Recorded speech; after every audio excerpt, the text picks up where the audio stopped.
आखिर क्यों नहीं होती ब्रह्मा जी की पूजा, क्या है पूरा रहस्य?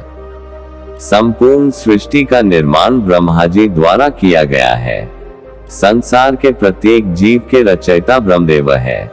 ब्रह्मा जी से ही वेद ज्ञान का प्रचार हुआ। उनके 4 चेहरे, 4 भुजाएं और प्रत्येक भुजा में एक एक वेद है, परंतु बहुत ही कम संप्रदाय हैं जो उनकी आराधना करते हैं।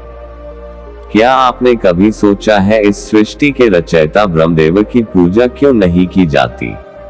आखिर क्यों पूरे विश्व में ब्रह्मदेव के केवल गिने चुने ही मंदिर हैं, जिनमें से केवल राजस्थान के पुष्कर में ब्रह्मदेव मंदिर सबसे प्राचीन और प्रसिद्ध है?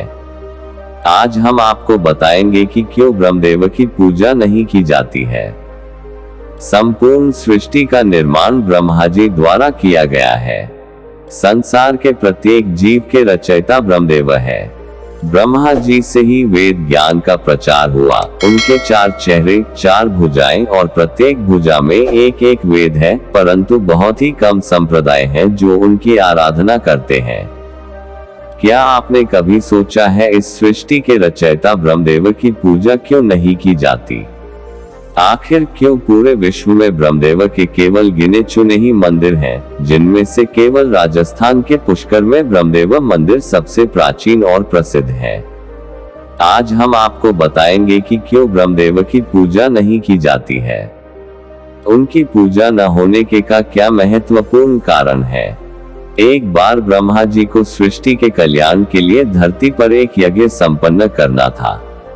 यज्ञ के लिए स्थान का चुनाव करने के लिए उन्होंने अपनी बाह से निकले एक कमल को धरती पर भेजा। वो कमल राजस्थान के पुष्कर में गिरा। इस पुष्प के यहाँ गिरने से एक तालाब का निर्माण हुआ और ब्रह्मा जी ने यही स्थान यज्ञ के लिए चुना, परंतु यज्ञ के लिए ब्रह्मा जी की पत्नी सावित्री समय पर नहीं पहुंच पाई। इस यज्ञ को संपन्न करने के लिए एक स्त्री की आवश्यकता थी। यज्ञ का समय निकला जा रहा था, परंतु सावित्री नहीं पहुंची। अगर यज्ञ समय पर संपन्न नहीं होता तो इसका लाभ नहीं मिल सकता था। इसलिए ब्रह्मा जी ने स्थानीय ग्वालन से विवाह कर लिया और यज्ञ में बैठ गए।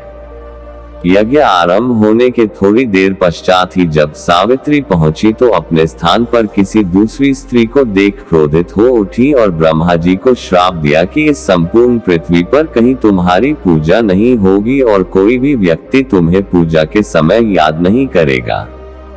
सावित्री को इतने क्रोध में देख सभी देवता डर गए और सबने सावित्री से विनती की कि वो अपना श्राप वापस ले ले।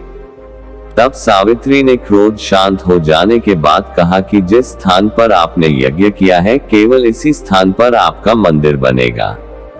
इसी कारण केवल पुष्कर में ही ब्रह्मा जी को पूजा जाता है। मान्यता है कि क्रोध शांत होने के पश्चात देवी सावित्री पास ही स्थित एक पहाड़ी पर जाकर तपस्या में लीन हो गई और आज भी वहां उपस्थित है और अपने भक्तों का कल्याण करती है।